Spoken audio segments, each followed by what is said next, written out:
দেখিছে না এইটো ঘৰটো কিমান পুৰণা ঘৰ, এইটো কিমান শ বছৰৰ পুৰণা ঘৰ। একদম গছৰ শিপা গুজি গৈছে চব।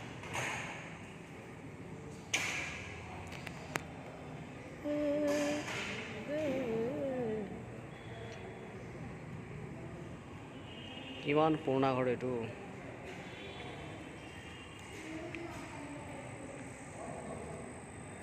আমাৰ আজি এইটো ঘৰত শ্বুটিং আছে, এইটো ঘৰত অহা হৈছে আজি।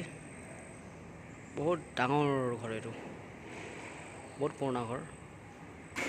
যিহেতু এইটো লোকেশ্যন বহুতে দেখা নাই,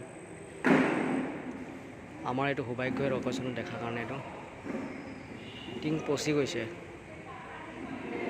এইটো গছ আপোনাক দেখালোঁ মই এইমাত্ৰ। টিং ফাটি গছ একদম মাটিত পৰি আছে, পূৰা বেৰত যেনেকৈ বেৰ যেনেকৈ লাগি থাকে তেনেকৈ গছৰ শিপা লাগি আছে।